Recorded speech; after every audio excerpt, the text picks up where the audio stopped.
So first of all, I want to welcome all of our commission members and our advisory committee members and our guests today. Obviously, we've been on a bit of a journey here, and we're very appreciative. We're very thankful for everyone's hard work. So to sum all that up, it really is an exciting time for us right now. So we spent the summer learning more about literacy, and I can tell you, I've learned way more than I've ever knew.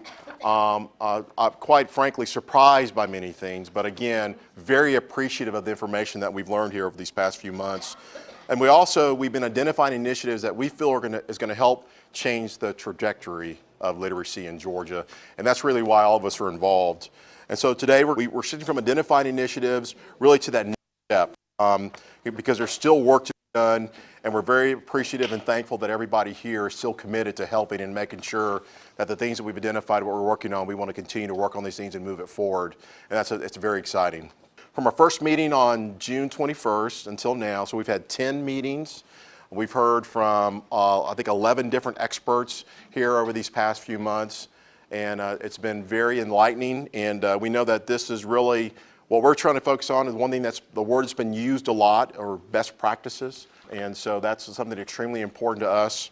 And so the other thing is that we've created this awareness about literacy. So because literacy has a direct impact on the workforce in Georgia, which we know is extremely important to business. And we also can appreciate the fact, and the data shows us, that it has an impact on the economy. We want to make sure that we're working on the things that really address low literacy here in the state of Georgia. And so the fact is, a few months, a tremendous amount of information, a tremendous amount of work in a compressed time. And so the folks, I guess being on the Georgia Literacy Commission, the advisory committee did a lot of the legwork, and I can tell you, very, very, very appreciative. I'm sure I speak on behalf of for First Lady Sandra Dill, Phil Jacobs, and Taya Ryan. So I know as co-chairs, we're extremely thankful for what y'all have done getting us to this point. So thank you again. So just to let you know what you're in for today, I thought I'd review the agenda. We already covered number 1 and 2, so that's good. We're off to a great start. I'm going to review with you those recommendations that we're going to move forward with first and talk about the work plan for that. We'll go through a socialization deck. We'll talk about opportunities for engagement moving forward for all of you. We'll move right into it. We did not go radio silent for 2 months, I promise you. We were getting lots and lots of feedback and really working through the recommendations. So I think the last time we met, we had like a color-coded spreadsheet of lots of different recommendations. And that was the culmination of really over 100 recommendations coming together. So these 10 are from the list of recommendations that you last saw. These are the ones that we felt had the potential to move forward immediately and benefit from private funding and immediate action. And I don't want to really belabor this list because what's more important is the action we're taking. So let's move on into next steps. So we looked at those recommendations, and they're kind of all over the board. And we said, okay, how do we move these forward? We're now moving from recommendations into putting these recommendations into action. So there were a few topics, a few recommendations that lent themselves well to being implemented at the community level. And those are listed in this first section. So our first next step is to develop these toolkits that each community can leverage. And I'll just give you an example. A toolkit would likely include, and we haven't come up with the exact format yet, but would likely include sample programs, best practices or standards, ideas for how to get them funded, or companies that might be interested in funding those programs. So we're hoping to develop a toolkit for each one of these summer and after school programs, the Housing Authority programs, leveraging libraries as a resource, adult education, expansion of health services into education, and training non-education professionals. Those were the primary recommendations that we thought could move forward at a community level. It doesn't mean we're not going to approach those from a top-down as well, but we're trying to develop these toolkits, and we'll ask a little later for sub-teams to come together to help develop each of these toolkits. Obviously, all of these next steps require a lot of work and a lot of expertise. And so we're counting on people here and leveraging your networks and your expertise to get these accomplished. There were some other recommendations that didn't fit in the toolkit department, and we'll talk about those later. But one of the biggest factors in getting these implemented is working with some community partners. And so we've started talking to people who are already out in the community, doing strategic planning, communicating at the community level. And we're not trying to create another entity that goes out into the community. We're trying to leverage those entities that already exist and are successful.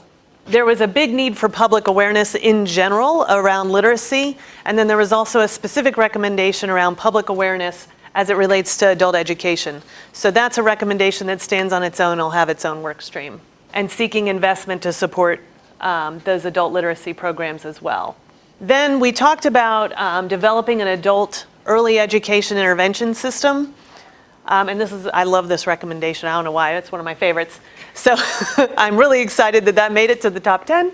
And that'll be a separate work stream as well. And then we'll also continue, as Phil mentioned, we categorize these into 3 buckets. Those recommendations that we can move forward with immediately and leverage private funding. Those recommendations that need a little further research and vetting. And then there were some other concepts that we all agreed as a group, great ideas, not within our scope, but we want to support those concepts as they move forward when the opportunity arises. So that second bucket, priorities for further research, that's what this refers to. So we do need to start engaging people who have expertise in those areas. How are we going to accomplish this? Well, we have a preliminary work plan, should say preliminary, because until we really are partnering with somebody who's out in the community, we don't know exactly how this is going to flesh out. But the thought was that, number one, we would probably stage the development of these toolkits, just because, number one, we want to kind of get it right first in a couple, and then we can repeat with others. Plus, we have limited resources. So the thought is to stage in those toolkits. There was a huge calling for an inventory, a statewide inventory of all the literacy programs that are out there, and that's a giant bite to chew. So what we're going to try and do is, as the opportunity arises, we're gathering that data, we're putting it in our own database, so that as the opportunity comes up, as we hear about programs, we'll go ahead and put them in the database, and we'll make sure everybody has access to that. The adult intervention system, as we talked about, that's its own work stream, and again, mostly due to bandwidth, that's pushed out just a little bit. The public awareness campaigns are going to start with all of your help. As a matter of fact, some people have already been out there socializing, and I really thank you, because that's really, really a fantastic leap forward for us. And then advocating for those next priorities. So that's preliminarily how all of it maps out. So what does this mean for everybody here? I think the commission was supposed to end at some point, but we're never ending. So we're hoping you'll stay engaged. I'm signing you up forever. Oh. Sorry. There will be an end, I promise. And that's one thing to mention, like, we don't want to be an entity in and of ourselves. We're just trying to create a movement. And as much as we can do, and I love to see like 2 people at the table coming together for programming, that's perfect. That's what this is all about. We want to work with all of our partners. So there are a lot of opportunities for you to stay engaged moving forward. And everybody here has a different area of expertise, so you kind of have to figure out what's the best way that works with your schedule and your bandwidth and your area of expertise. On these toolkit teams, we obviously need people with expertise around each of these topic areas. We have the adult education intervention system, which is going to operate a little differently.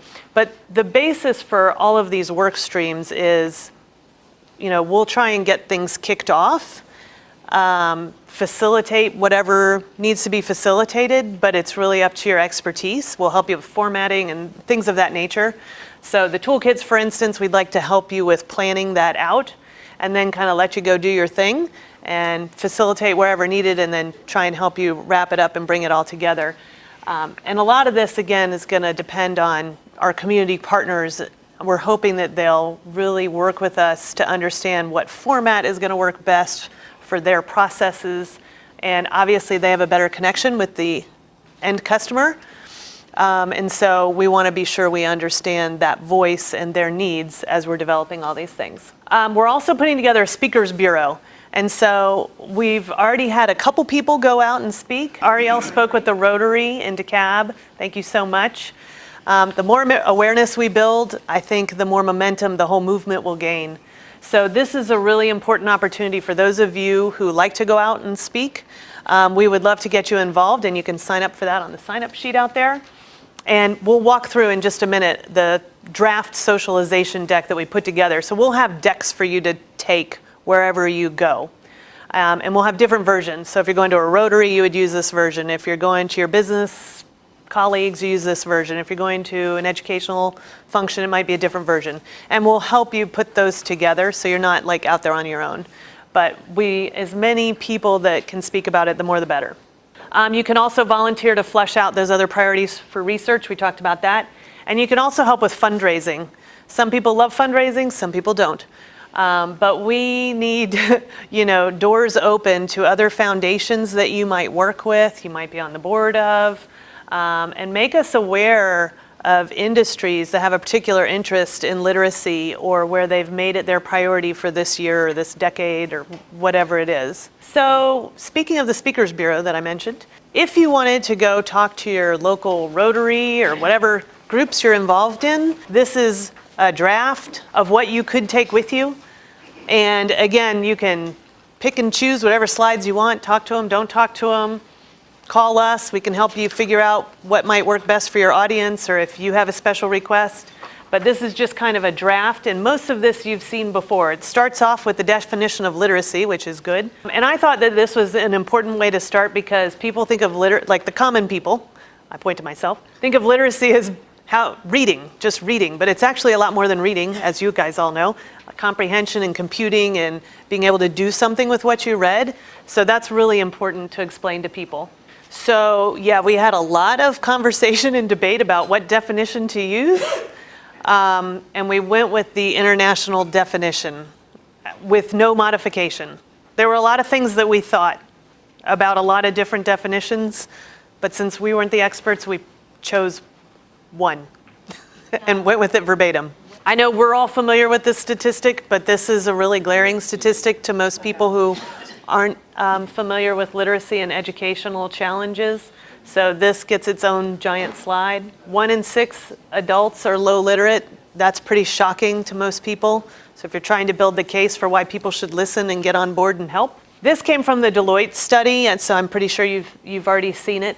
But by 2018, 88% of the jobs in Georgia will require a high school diploma or better, and we don't have enough people with those qualifications to fill all those jobs. That's why this is an economic issue and a business issue, as well as education, community, and everything else that's involved. Business people are typically thinking about what does this cost? Americans are typically thinking about where are my tax dollars going? So this kind of summarizes both. It's a lot of money that is spent on this population. Low literacy is a multi-generational problem. We've talked about that at length. And early investments are critical. And you can see how that plays out in the little circle. And without intervention, Georgia's workforce and economy will certainly be negatively impacted. We're unfortunately not moving in the right direction right now, which is why at the bottom of all these slides, not in the socialization deck, but the presentation deck, it says, let's change the trajectory. So we have several versions of this. We have the GPEE version. We have an animated version of a GPEE version. This is a flat version. We've got a lot of versions. But it's really important to understand the healthy economic life cycle, and a lot of people have studied this and depicted it in many different ways. This is just one of them. I know we all in this room understand the cycle. But this slide was just intended to say, low literacy affects people of all ages. A lot of times people think of literacy and think of youth. And it's not confined to the school system. Like everybody wants to say, oh, it's the school's fault. Well, it's not the school's fault. We've got a whole community of people here to support literacy. And so it's really important to create a culture of literacy in your community throughout every stage. So that's what this is attempting to depict. You'll have your choice of slides there. Why is literacy important? I think a lot of people don't really understand the implications. And because you're not low literate and you may not know people who are low literate, you don't really understand what it's like to be low literate. It's really difficult to have financial stability, regular work, to understand and help your children with their education. Healthcare is really difficult. Think about how many times you Google diabetes or whatever you're interested in or have, or whatever the doctor tells you. If you can't read the information that comes up, just imagine how difficult life would be. Personal safety, I mean, reading OSHA signs and warning signs, any sign on a hiking trail. I mean, it's really difficult if you can't read. And it's also difficult even if you can read and you can't really comprehend and compute and understand what to do with that. I can't even imagine living like that. It would just be really hard. So Ariel went to DeKalb County, which is why we have DeKalb County statistics thrown in here. But if you're going to speak to a particular community, it would be nice to have a scorecard for that community. The CLCPs have some great statistics. And so if you're going to a CLCP community, I hope we can get the kind of statistics that we heard in Forsyth County. Annalisa produced that, and that it's a fantastic sheet that you can hand out and has a lot of great information about the community you're speaking with. This is a different type of report card. So again, you're presenting this to a group of people, right? And everybody's question is always like, oh my gosh, this is a terrible problem, how can I help? Well, here's 5 easy ways you can help. These are very generic because for purposes of this group, I don't know who you're going to present to. But you can help create awareness. You can support your local after-school, summer school, and adult ed programs. You can partner with local community efforts to deliver family literacy programs, working with the housing authorities, faith-based organizations, and libraries. You can adopt a literacy training for your own employees. Look at all the things you can do for your own employees. Sponsor a GED program on site. Sponsor your employees to go to a GED program. Communicate the importance of literacy within your company. And advocate for health professionals to partner with schools to assess and treat children with hearing, vision, and crisis challenges. We wanted to give an example, if you're going into a community, how a small investment can make a really big difference. This is an example from Seminole County. With $3,500, look at the results they got. Huge. Especially when you're talking about a community, a small community. I mean, that's huge gains, huge gains. So again, trying to end with some inspiration for whoever you're presenting to. This is a beautiful story, and this is just one individual. It's an amazing story. I went to kindergarten and first grade, but I was taken out at a very, very young age. My parents took me out of school. I didn't know how to read or write. All I ever did for all my life was depend on someone. 4 years ago, I lost my husband, and he did everything. He wrote all the bills, and I got into a little trouble because I didn't know what I was signing, and I almost lost my house. And then I got sick. The doctors gave me medicine, and I didn't know how to read the medicine, and I winded up in the hospital and almost died. I just couldn't do it anymore. And then when I went to the program, and then I seen I wasn't the only one. And I have learned in the last 2 years how to write my name and read and write. The most excited part is, though, that I can get up in the morning, that I know that I can get it in my car and go, and I can read signs. I'm finally lifting my head, and I'm just thankful for the program. They literally saved my life. This program saved my life.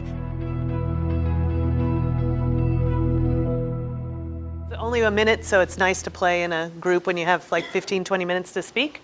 You can get a 1-minute break. And that's it. So you put your name on the end of the presentation, and you can take it wherever you want. Thank you, everybody.